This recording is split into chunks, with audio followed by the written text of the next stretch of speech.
Have you ever witnessed a family deliberately erase their own daughter from the most important event of the year? That night, I stood in the opulent ballroom of the St. Regis, watching 150 aristocratic guests take their seats for my sister's $2 million wedding rehearsal dinner. Everyone had gold-plated place cards with hand-engraved names. Everyone except me. My sister Victoria, draped in a $50,000 Vera Wang gown, smiled from the head table.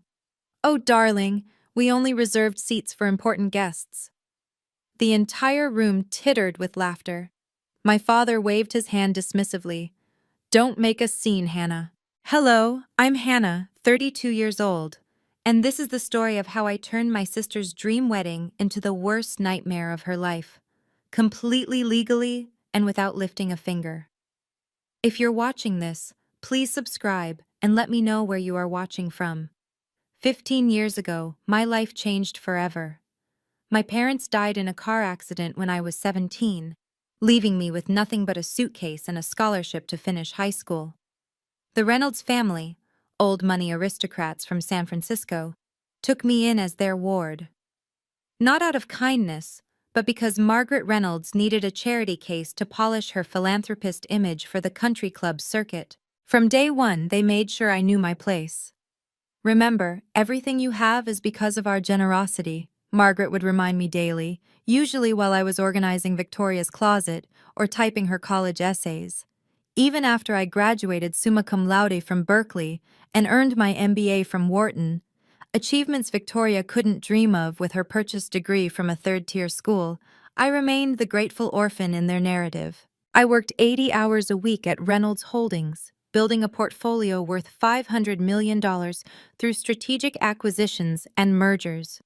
But at family dinners, Richard would introduce me as Hannah, whom we've been kind enough to support. Meanwhile, Victoria, who spent her days at charity lunches and spa appointments, was hailed as the future of Reynolds Holdings. The irony wasn't lost on me. Every major deal that made headlines with Victoria's name attached, I had negotiated it in conference rooms while she was getting her nails done. Every brilliant strategic move attributed to her vision came from my analysis reports that she'd never even read. But I stayed silent, played my role, and documented everything. Because orphans who've lost everything once learn to build their security in shadows, where no one thinks to look. The pattern was always the same. I'd spend weeks analyzing market trends, identifying targets, and structuring deals. Then Victoria would waltz into my office 5 minutes before board meetings. "Sister dear, just email me your presentation. I'll handle the delivery. You know how you freeze up in front of important people." She'd say it with such false concern that anyone listening would think she was doing me a favor. 3 major acquisitions defined Reynolds Holdings' explosive growth: the Bayside Medical Group merger, the Pacific Tech Innovation deal, and the Horizon Pharmaceutical acquisition. Combined value, $300 million. My email records showed every detail. My negotiations with CEOs at 2 a.m., my financial models that predicted returns within 0.3% accuracy, my relationship building that got us exclusive first looks. Victoria's contribution? Forwarding my work to the board with her signature and adding, "Please find attached my analysis and recommendations." The Bayside deal alone should have earned me a partnership. I'd identified an undervalued medical group, structured a complex equity swap that avoided dilution, and personally convinced their skeptical founder to trust Reynolds Holdings. The morning after we closed, the San Francisco Business Journal ran a front-page story. Victoria Reynolds, the 28-year-old genius behind Reynolds Holdings' medical empire. Richard kept the framed article in his office. "Victoria has such natural business instincts," he'd tell visitors, while I stood in the corner taking notes like a secretary. "We're grooming her to take over everything." The truth was eating me alive. But what could I do? Challenge the people who housed and fed me? Risk losing the only family, however toxic, I had left? So I swallowed my pride and kept building their empire, one stolen achievement at a time. The question wasn't if I'd reach my breaking point, but when. 3 days before the rehearsal dinner, everything shifted. Marcus Kim, CEO of Apex Ventures and one of Silicon Valley's most respected power brokers, called me directly. Not through Reynolds Holdings, but on my personal cell. Hannah, I've watched you for 5 years. That Bayside deal? I know who really structured it. My forensic accountants traced the digital footprints. His voice was calm but urgent. I'm offering you managing partner at Apex. 2 million base salary, 30% carry on $1 billion fund. You'll run your own portfolio, your own team, your own destiny. The number made my hands shake. It was 10 times what Reynolds Holdings paid me. But Marcus wasn't finished. There's a deadline. I need your answer 72 hours after Victoria's wedding. And Hannah, you need to exit Reynolds Holdings cleanly. No lawsuits, no drama, no bridges burned. My LPs won't touch controversy. That same afternoon, I overheard Victoria on a conference call from the room next door. She didn't know the walls were thin. Once the MedTech Innovation acquisition closes, I'm restructuring everything. First order of business, getting rid of dead weight. Hannah's been useful, but I can't have my foster sister hanging around when I'm CEO. Bad optics. MedTech Innovation, the $50 million medical startup I'd been researching for months. My proprietary analysis had identified it as undervalued by 70%. Victoria had been using my research, my financial models, my insider knowledge to position herself as the dealmaker. The acquisition would close the morning of her wedding, cementing her reputation as a business prodigy. I pulled up the contract she'd signed 48 hours earlier. Buried in Section 47, subsection 3, was something called Option 7. My pulse quickened as I read the fine print. Victoria had just made a $50 million mistake. The next morning, I arrived early to gather files from my office. Victoria's door was open, her voice carrying down the empty hallway as she spoke with James Morrison, the incoming CEO of MedTech Innovation. The announcement goes live at 9 a.m. on my wedding day. Perfect timing. Forbes, Wall Street Journal, Bloomberg, they'll all cover it. Victoria Reynolds closes historic deal on her wedding day. Can you imagine the headlines? She laughed, that distinctive trill that meant she was scheming. And your team is on board with the transition? James asked. My team? Please. The only person who knows the technical details is Hannah, and she won't be a problem much longer. I've already drafted her termination letter, effective immediately after the ceremony. Daddy will sign it during the reception. He'll be too drunk on champagne to read it carefully. I stood frozen in the hallway, phone recording everything. Isn't she family? James sounded uncomfortable. Foster sister, Victoria corrected sharply. We took her in out of charity. She served her purpose. Besides, I can't have someone who knows where all the bodies are buried working for competitors. The non-compete I'm adding to her termination is ironclad. She'll never work in finance again. My phone buzzed. An encrypted message from my lawyer, David Smith at Ernst & Young.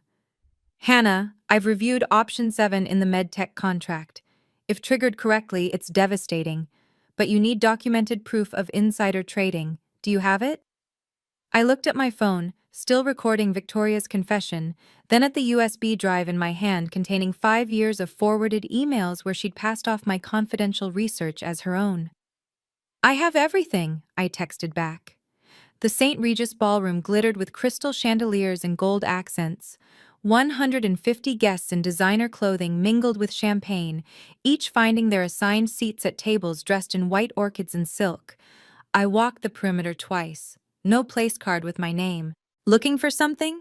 Victoria appeared beside me, her voice honeyed with false concern. My seat. Where am I sitting? Oh, Hannah. She touched my arm with perfectly manicured fingers. Budget constraints, you understand. We had to prioritize actual important guests. I'm your sister. Foster sister. There's a difference. She smiled wider as Senator Whitmore and his wife approached. We're family by circumstance, not choice. Richard materialized at my shoulder. Hannah, don't make this difficult. If you're hungry, the kitchen staff has a break room. The room had gone quiet. 150 pairs of eyes watched the orphan learn her place. Among them, I spotted 3 executives from Apex Ventures at table 2, Marcus's people witnessing everything. Margaret floated over in Chanel. Dear, this is a sophisticated event. Perhaps you'd be more comfortable elsewhere. You're right, I said, my voice steady as granite. I would be more comfortable elsewhere. Victoria's laugh tinkled across the ballroom. Finally, some self-awareness. If you'll excuse me, I need to freshen up. I pulled out my phone as I walked toward the exit, making sure Victoria saw. I have some calls to make. Don't bother coming to the wedding tomorrow, Victoria called after me. Security will have instructions. The ballroom erupted in laughter. I stopped at the door, turned back, and smiled. A real smile, for the first time in 15 years. I wouldn't miss it for the world. In the parking garage, I sat in my Tesla, hands steady as I dialed David Smith. 3 rings, then his crisp British accent. Hannah, I'm at the office with my team. Are you ready? Execute option 7, everything we discussed. You're certain? Once we file with the SEC, there's no going back. I thought of 15 years of being erased, minimized, used. Of the foster girl who'd learned to survive by being invisible. Of tomorrow's termination letter already drafted. I've never been more certain of anything in my life. Sending the forensic audit now. 127 pages documenting insider trading, securities fraud, and breach of fiduciary duty. The evidence is overwhelming.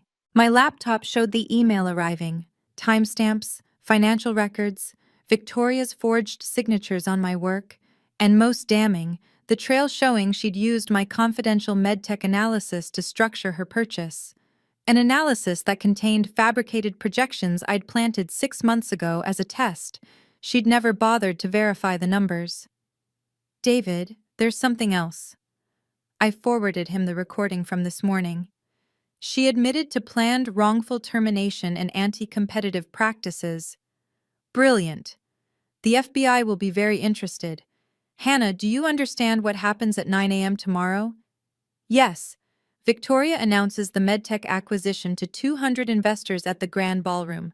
The press will be there for her wedding day triumph story. And that's when we reveal you own 51% of medtech through offshore holdings. Every dollar she thinks she's spending is actually yours. I started the timer on my phone.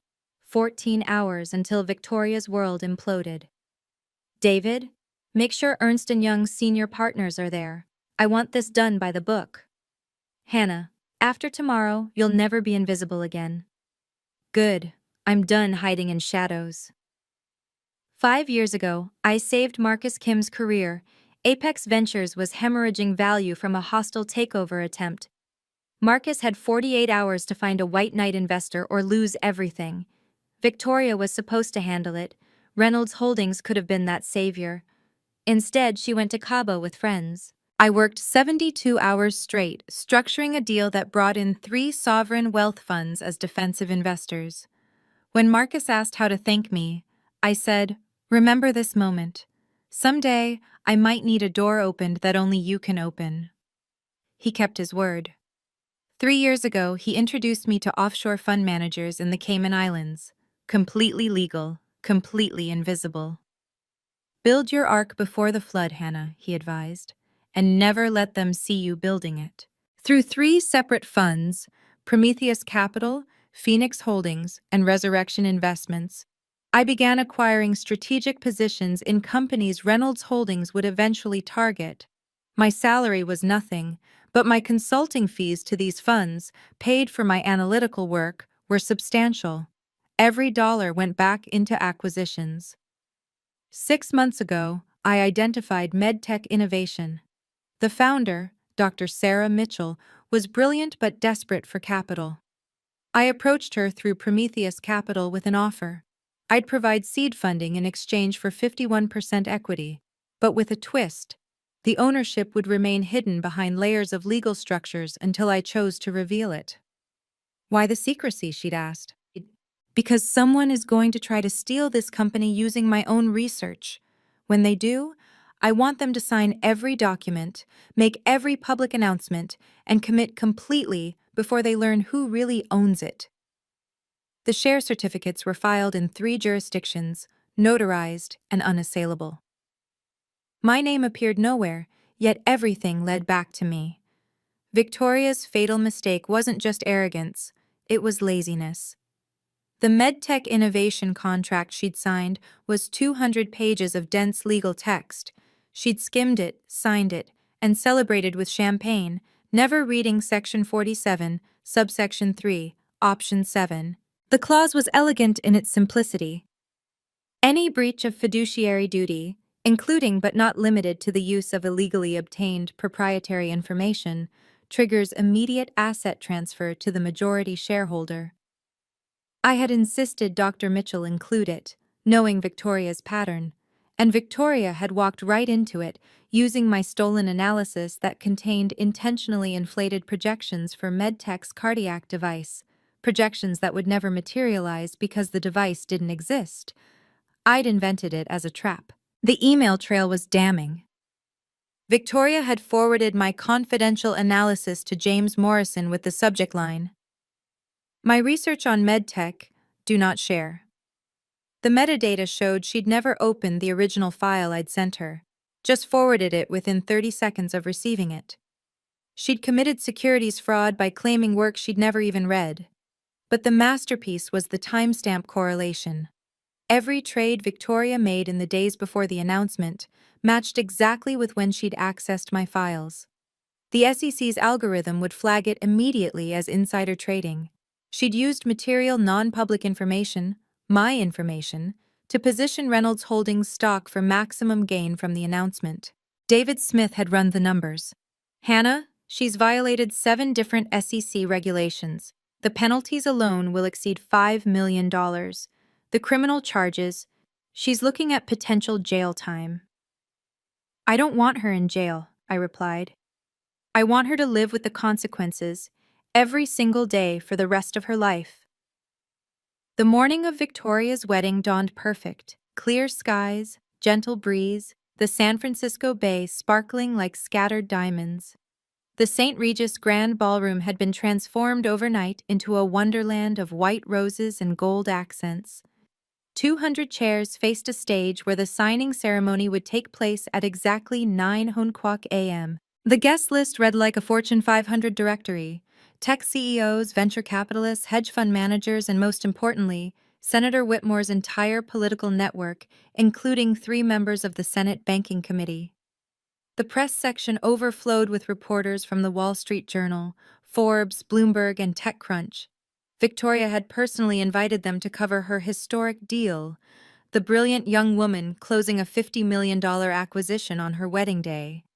"This will be the deal of the decade," she told Bloomberg yesterday, "a new model for female leadership in tech acquisitions." I stood in the lobby, watching the arrivals on the hotel's security monitors. David Smith and 3 senior partners from Ernst & Young entered at 8:45, their faces professionally neutral. They took seats in the 3rd row, briefcases at their feet. At 8:50, something unexpected. 5 FBI agents in dark suits entered quietly, spreading out across the ballroom's exits. They didn't block them, just positioned themselves strategically. The lead agent, Sarah Coleman, nodded at David Smith. My phone buzzed. "Marcus Kim. We're here. Table 2. The other Apex partners want to see this." 8:55 a.m. Victoria swept in through the side entrance in her wedding dress, a custom Vera Wang creation that cost more than most people's annual salaries. Her smile was radiant, her confidence absolute. She had no idea that Option 7 had been triggered at midnight, or that her entire world was about to collapse in front of everyone who mattered. Have you ever been in a situation where your family took credit for your hard work?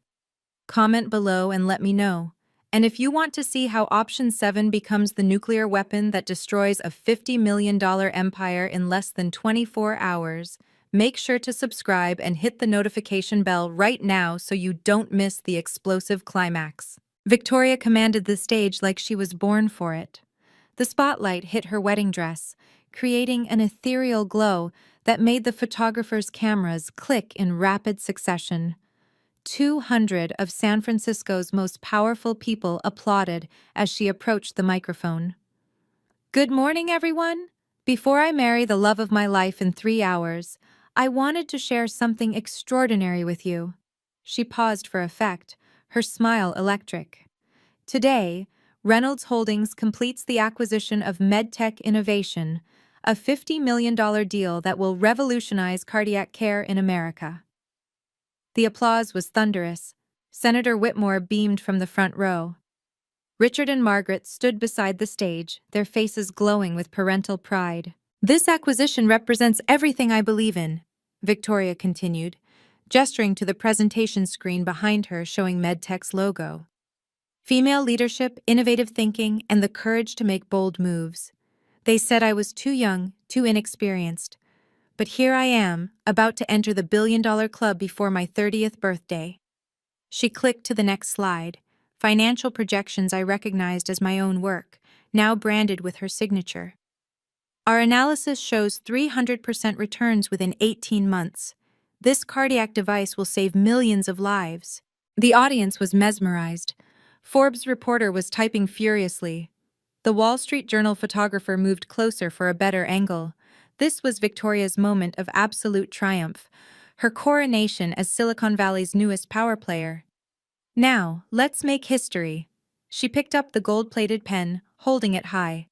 Who's ready to witness the deal of the decade? The crowd erupted. No one noticed David Smith rising from his seat or the FBI agents moving slightly closer to the exits. I remained in the back corner, invisible as always, for another 30 seconds. Victoria's pen was poised above the signature line when David Smith's voice cut through the celebration like a surgical blade. Ms. Reynolds, I need you to stop. The ballroom fell silent. David walked toward the stage with the measured pace of someone who had done this before, his Ernst & Young credentials visible on his lanyard. 2 senior partners flanked him, carrying sealed folders marked Confidential, SEC Filing. I'm David Smith, Senior Forensic Auditor with Ernst & Young. We have an urgent matter requiring immediate disclosure to all parties present. Victoria's smile froze. This is highly inappropriate. Security? But the security guards were looking at the FBI agents, who had subtly moved to block any attempt at interference. Senator Whitmore stood up, his face darkening. What is the meaning of this? David reached the stage, his voice carrying to every corner of the ballroom. Ms. Reynolds, before you sign that document, you should know that as of midnight last night, Option 7 in your original purchase agreement has been triggered. Option 7? Victoria's voice cracked slightly. What are you talking about? Section 47, subsection 3 of the contract you signed 48 hours ago. The clause that transfers all assets to the majority shareholder in case of fiduciary breach. David opened his folder, pulling out a document with multiple official seals. We've been retained to inform you that you no longer have the authority to complete this transaction. The press section exploded with movement. Cameras swung toward the stage. Bloomberg's reporter was already live tweeting. Richard Reynolds pushed forward. This is ridiculous. My daughter owns this deal. No, Mr. Reynolds, David replied calmly. She doesn't. And in approximately 60 seconds, the actual owner will explain why. Victoria's face had gone white beneath her makeup. This is impossible. Who would dare?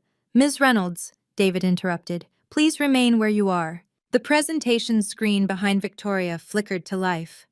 David's team had connected their laptop, and suddenly, 127 pages of forensic analysis appeared in rapid succession: financial records, email timestamps, trading patterns, and at the center of it all, a name that made Victoria gasp. Hannah Reynolds, beneficial owner. This is a comprehensive SEC filing documenting securities fraud, insider trading, and breach of fiduciary duty, David announced, his voice echoing in the silent ballroom. Every trade Ms. Victoria Reynolds made in the past 6 months was based on stolen proprietary information. The evidence was methodical, devastating, email after email showing Victoria forwarding my analysis as her own. Bank records showing suspicious transfers timed with confidential information she'd accessed. And then, the smoking gun. her recorded confession from 3 days ago, her voice filling the ballroom. Hannah's been useful, but I can't have my foster sister hanging around when I'm CEO. Senator Whitmore was on his feet.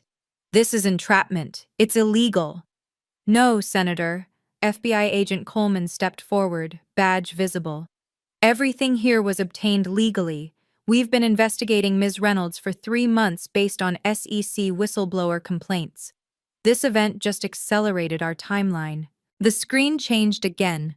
3 offshore companies appeared: Prometheus Capital, Phoenix Holdings, Resurrection Investments. Arrows connected them to a single point. Beneficial owner, Hannah Reynolds, 51% of MedTech Innovation. Victoria stumbled backward. That's impossible. Hannah is nobody. She's just... Just what, Ms. Reynolds? David asked. Just the person who actually negotiated every deal you took credit for? Just the analyst whose work you've been stealing for 5 years? Just the majority owner of the company you thought you were buying? The crowd was in chaos. Phones were out, recording everything. The Wall Street Journal reporter was on a live call with her editor. This wasn't just a scandal, it was a public execution. Wow, can you believe how fast karma is moving? From Victoria standing at peak glory to FBI involvement in just 5 minutes. If you're enjoying this story, please like and share it with your friends. Comment karma if you believe in cosmic justice. And now, for the most shocking part. I walked through the main entrance, my heels clicking against marble in the sudden silence. Every head turned. I'd chosen my outfit carefully, a black Tom Ford powersuit that cost more than Victoria's monthly allowance, the kind of understated elegance that whispered rather than screamed money. The crowd parted like the Red Sea. I walked past the Reynolds family table where Margaret sat frozen, past Senator Whitmore whose face had turned purple, past the press section where cameras tracked my every step. 3 executives from Apex Ventures stood as I passed, a sign of respect that wasn't lost on anyone.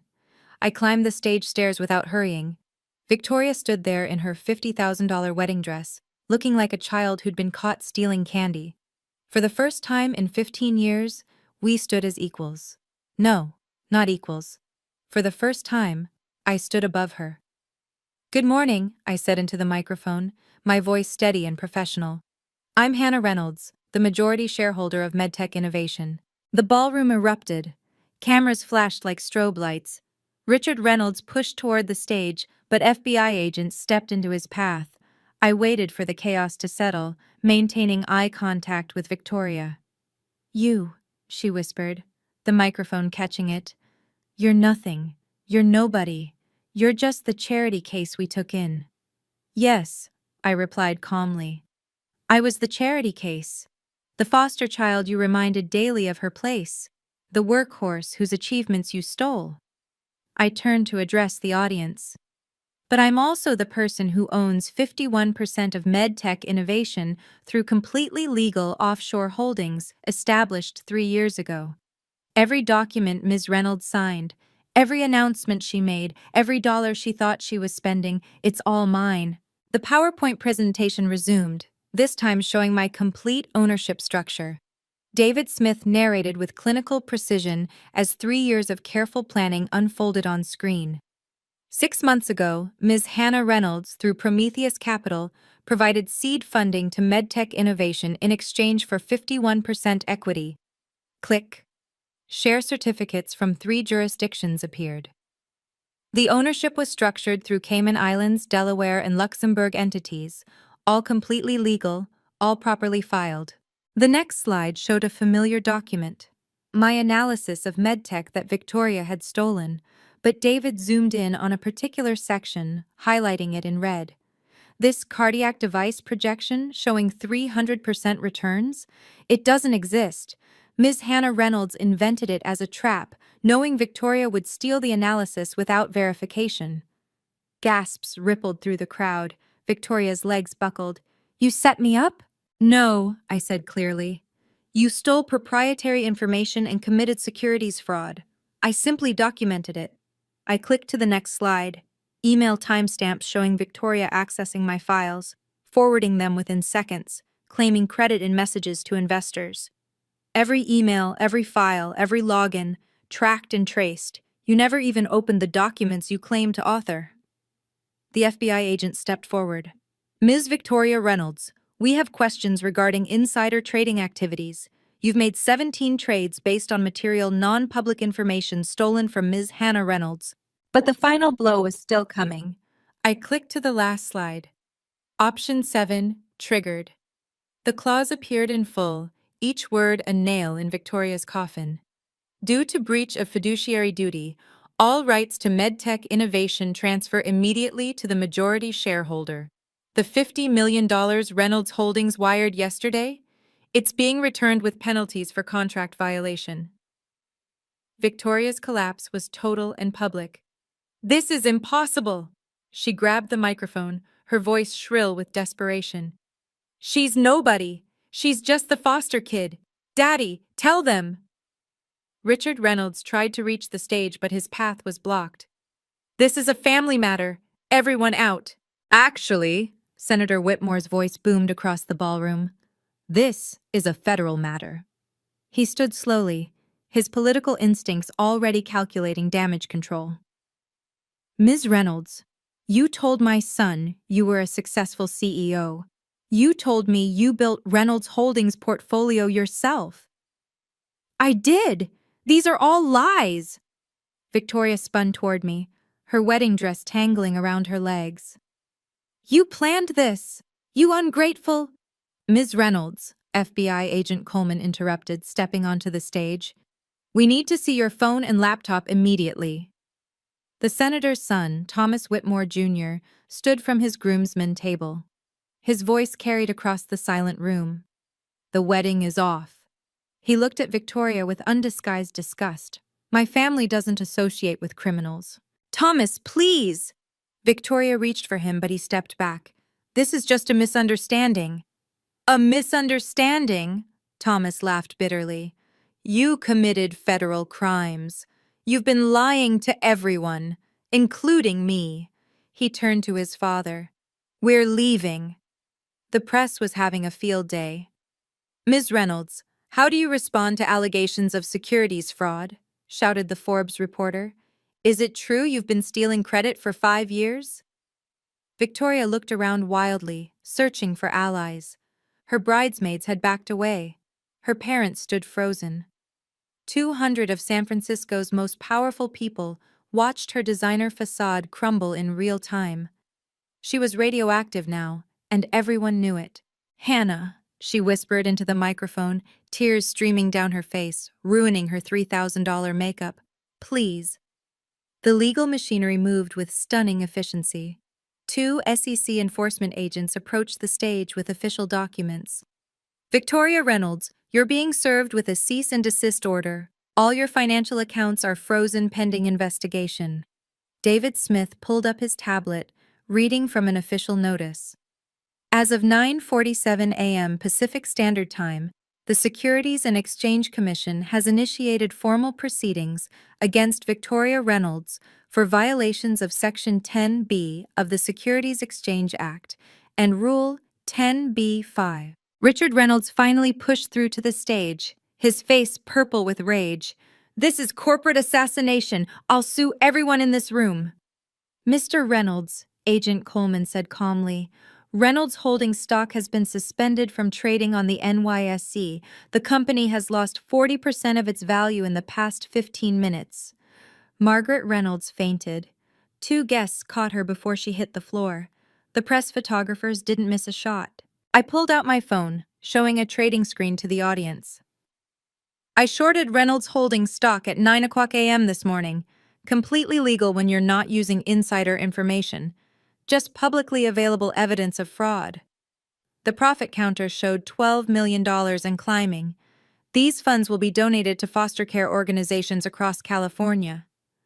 You destroyed us, Richard screamed. After everything we did for you. No, I replied evenly. Victoria destroyed you when she chose to steal, lie, and commit fraud. I simply exposed the truth. The Wall Street Journal reporter raised her hand. Ms. Hannah Reynolds, what happens to MedTech innovation now? The company continues under my leadership.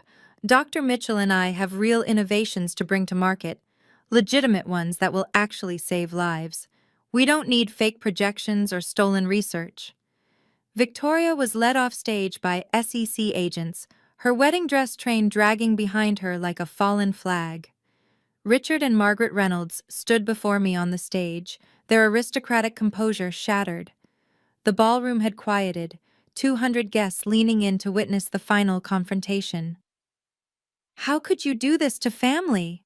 Margaret's voice trembled, her perfect society facade cracking. "What family?"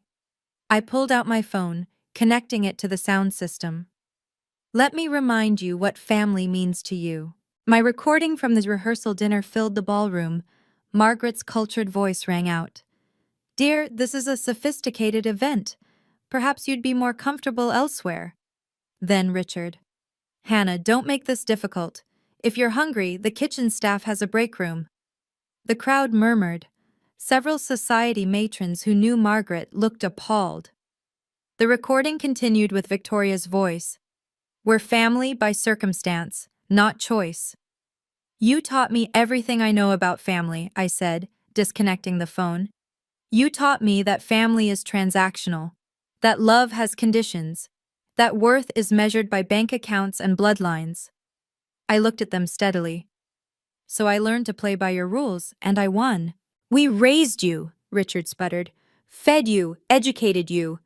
You used me. For 15 years, I was your unpaid servant, your tax write-off, your charity case to parade at galas." I gestured to the screen still showing MedTech's ownership structure. "But while you were teaching Victoria to take credit for my work, I was learning from the best. You showed me that in your world, only power matters. So I acquired it." Margaret found her voice. "We can work this out. You're still family—" "No." The word cut through her plea. "I was never family to you. And now, I never will be."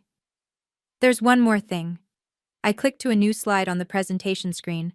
The Reynolds Holdings ownership structure appeared with a new name highlighted in gold. Hannah Reynolds, 30% shareholder. The ballroom exploded. Richard staggered backward. "That's impossible. Our shares aren't publicly traded. They became available 90 seconds ago when the stock crashed 40%. I showed the Bloomberg terminal on my phone. Distressed asset funds controlled by Apex Ventures purchased every share that panicked board members dumped. Those shares were immediately transferred to me as part of my signing bonus. Marcus Kim stood from table 2, his voice carrying across the room. "As of this moment, Hannah Reynolds is the largest individual shareholder of Reynolds Holdings." "The board?" Richard gasped. "The board has already been notified," I continued. "An emergency shareholder meeting has been called for Monday morning. The agenda has one item: your removal as CEO." I looked at the 3 board members present in the audience. "I believe we have quorum for a preliminary vote?" One by one, 3 hands raised. The vote was unanimous. "You can't do this!" Margaret shrieked. "That company is our legacy." "Your legacy is built on my work, my strategies, my sleepless nights." I pulled out a folder David had handed me. "This is a forensic audit of Reynolds Holdings. Every major deal for the past 5 years shows the same pattern: my work, Victoria's signature, your approval. The board has seen it. The SEC has seen it. Your investors have seen it." Richard's phone buzzed incessantly. He looked at it with trembling hands. "The credit lines. The banks are calling everything in." "Yes," I said simply. "When you build an empire on lies, it only takes one truth to bring it down." Within minutes, the story went global. The Wall Street Journal's push notification hit phones across the ballroom. "Breaking. Foster daughter exposes billion-dollar fraud, takes control of Reynolds Holdings." Forbes followed immediately. "The most epic corporate revenge story of 2025. How Hannah Reynolds destroyed her adoptive family's empire in 24 hours." Bloomberg's headline was more clinical but equally damaging. "Reynolds Holdings loses $200 billion market cap after SEC fraud investigation. Founder's daughter arrested at own wedding." I stood on stage watching the metrics roll in on my phone. Victoria's name was trending #1 on Twitter with #FraudBride. Someone had already created a Wikipedia page. MedTech Innovation Scandal. My LinkedIn exploded. 50,000 new followers in 20 minutes, 10 CEO connection requests, and messages from every major venture fund in Silicon Valley. The reporters pressed forward. Ms. Reynolds, what made you decide to act now? They gave me no choice, I replied simply. Last night, they literally told me I wasn't important enough for a seat at the table. This morning, Victoria was going to fire me and destroy my career with an illegal non-compete. When someone shows you who they are, believe them. What happens to Victoria now? That's for the justice system to decide. The evidence speaks for itself. A notification popped up on my phone. A text from Dr. Mitchell. Watching the news. Our real cardiac device just got FDA approval. Perfect timing. I smiled, the first genuine smile in this entire ordeal. If you'll excuse me, I have a company to run. MedTech Innovation has actual life-saving technology to bring to market. No lies, no stolen research, just real innovation. As I walked off stage, the Forbes reporter called out, "One last question. Was it worth it?" I paused. Ask me when Victoria's sentence is announced. The justice system moved faster than anyone expected. Within 72 hours, Victoria Reynolds became a cautionary tale in every business school ethics class. The SEC's investigation revealed even more than I documented. She'd been falsifying credentials, paying for fake awards, and had even hired a ghostwriter for her thought leadership articles in business journals. The Financial Industry Regulatory Authority delivered their verdict in record time. Lifetime ban from the securities industry. She couldn't work as a janitor at a hedge fund, much less as an executive. The judge's words were scathing. Ms. Reynolds represents the worst kind of corporate fraud, stealing intellectual property from a family member while perpetrating securities violations. The personal consequences were equally devastating. Her $5 million personal fine wiped out her trust fund. The court ordered 200 hours of community service at a non-profit teaching financial literacy to foster youth. The irony wasn't lost on anyone. Her Instagram, once filled with luxury vacations and designer goods, went dark after losing 90% of her followers in 48 hours. But the social destruction was perhaps the cruelest cut. Every society friend blocked her number. The country club revoked her family's membership. The charity boards she'd sat on, purely for social climbing, sent formal letters requesting her immediate resignation. Even her favorite restaurants suddenly had no reservations available, ever. Thomas Whitmore Jr. gave one interview to Vanity Fair. "I dodged a bullet. Imagine being married to someone capable of such deception." His father, Senator Whitmore, went further. "This kind of corporate malfeasance is exactly what my anti-fraud legislation aims to prevent." The girl who'd spent her life cultivating an image of perfection was now radioactive, from princess to pariah in 72 hours, with every second of her downfall captured in 4K resolution. 2 weeks later, Richard and Margaret requested a meeting through their lawyer. I agreed to see them once, in my office at Apex Ventures, my territory, my terms. They looked older, smaller, their aristocratic bearing replaced by desperation. Richard's hair had gone grayer. Margaret's hands shook as she clutched her purse. Not the Hermes she usually carried, but something modest. The banks had frozen most of their assets. "Hannah," Richard began, his voice lacking its usual authority. "We need to talk about the family company." Reynolds Holdings is not a family company anymore. It's a publicly traded corporation where I'm the largest shareholder. "We're still family," Margaret pleaded. "Whatever happened, we raised you. You housed me. There's a difference." I kept my voice level, professional. "For 15 years, you made sure I knew I wasn't really family. Now you want to claim me because I have something you need?" "We made mistakes," Richard admitted, the words clearly costing him. "But we can start over." "No." I stood, signaling the meeting's end. "You had 15 years to treat me as family. That window is permanently closed. My lawyers will handle any necessary communication about Reynolds Holdings." Margaret started crying. Please, we have nothing left. You have each other. You have your blood daughter. That should be enough, since you always told me blood is what makes a family. I pressed the intercom. Security, please escort Mr. and Mrs. Reynolds out. As security arrived, Richard made one last attempt. This isn't over. If you contact me again outside of proper legal channels, I'll file a restraining order. I returned to my desk, pulling up MedTech's quarterly projections. Goodbye. They left, and I never saw them again. 6 months later, I stood at the podium of the Moscone Center, addressing a crowd of 2,000 at TechCrunch Disrupt. As managing partner of Apex Ventures, I was announcing our newest initiative, a $100 million fund exclusively for female founders who'd been overlooked by traditional VCs. The Phoenix Fund, I said, the name drawing applause, will invest in women who've been told they're not important enough, not connected enough, not enough period.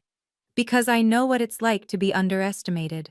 Marcus Kim watched from the front row, proud of his protege. In 6 months, I'd grown Apex's portfolio from $1 billion to $2 billion through strategic acquisitions and my network of previously invisible talent, the assistants, analysts, and associates who actually did the work while others took credit. MedTech Innovation, renamed Phoenix Innovations, had just closed a Series B at a $5 billion valuation. Dr. Mitchell's real cardiac device was saving lives across 3 continents. We donated the technology to Doctors Without Borders, ensuring it reached beyond just wealthy patients. But my proudest moment came when I announced a $10 million donation to Foster Success, a nonprofit supporting aged-out foster youth with education and career placement. Every foster kid deserves a chance to build their own empire, I told the crowd. The Wall Street Journal ran a profile titled, The Phoenix Files, How Hannah Reynolds Rose from Foster Care to Forbes 30, Under 30. They'd wanted to focus on the revenge story, but I redirected them.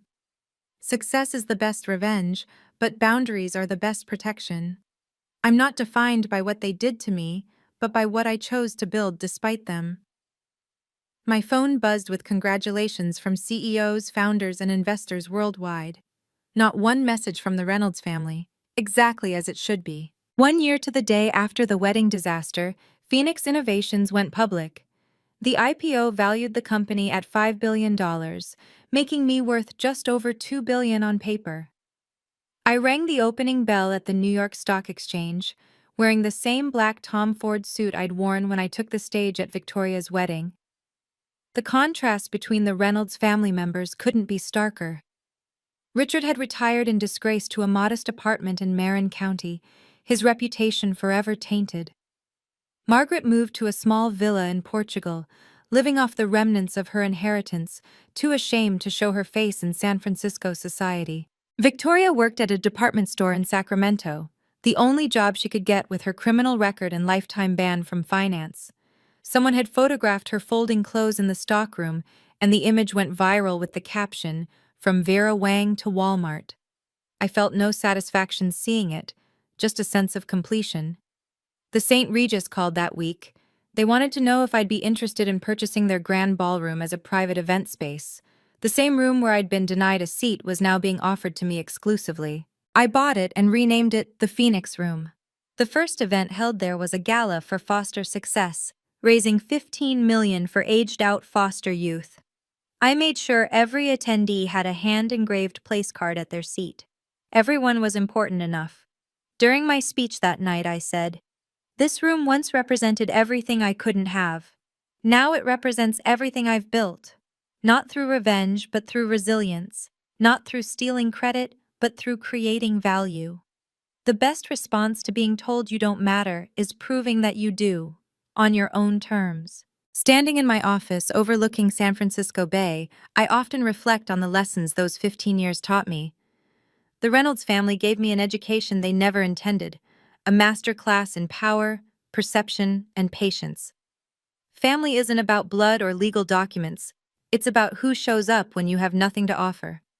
My real family now includes Marcus Kim, who saw my potential when I was invisible. Dr. Mitchell, who trusted me with her life's work, and David Smith, who helped me turn evidence into justice. Respect isn't something you beg for or earn through servitude. It's something you command through competence and boundaries. The moment you accept less than you deserve, you teach others to give you less than you're worth. When someone shows you who they are, believe them the first time. The Reynolds showed me for 15 years that I was disposable to them. Victoria showed me she would destroy anyone for success. They were telling the truth about themselves. I just took too long to listen. But the most important lesson? Document everything, every email, every timestamp, every stolen idea. Not for revenge, but for protection. Evidence is the difference between being gaslit and being believed. It's the difference between he said, she said, and here's the proof. My company motto, displayed in gold letters in our lobby, reads, "Your worth isn't determined by their acceptance." Every young woman who walks through our doors, especially the ones who've been overlooked, underestimated, or used, sees that message first. Success built on someone else's work is a house of cards. Success built on your own foundation, even if it takes longer, stands forever. The Reynolds empire fell in 24 hours. Phoenix innovations will outlive us all. 2 years after the wedding, I was sitting in my favorite coffee shop in Palo Alto, reviewing acquisition proposals on my laptop. The bell chimed, and I looked up to see Victoria standing in the doorway. She looked different. Designer clothes replaced by off-the-rack business casual, her face showing the wear of 2 years of actual struggle. She approached my table hesitantly. "Hannah, please. 5 minutes." I nodded to the chair across from me, more curious than anything. She sat down, her hands trembling slightly as she placed them on the table. "I'm sorry," she began, and for the first time in our lives, it sounded genuine. "I was horrible to you. I stole from you. I tried to destroy you. There's no excuse." I waited, saying nothing. "I've been going to therapy," she continued, "learning about narcissistic family systems, golden child syndrome. I was raised to believe I deserved everything without earning it. You were raised to believe you deserved nothing despite earning everything." She met my eyes. We were both victims of our parents' dysfunction, just in different ways. "That's probably true," I acknowledged, "but you made choices, adult choices, cruel choices." "I know. I'm not asking for forgiveness. I just wanted you to know that I understand now what I did, and that you didn't destroy our family. I did. You just stopped enabling us." I closed my laptop, giving her my full attention. "I appreciate you saying that. And I do forgive you, Victoria, for my own peace, not for your absolution." She stood to leave, then paused. "Could we ever—" "No," I said firmly, but not unkindly. "Forgiveness doesn't mean access. I wish you well, but we're done." She nodded, understanding finally what boundaries really meant, and left.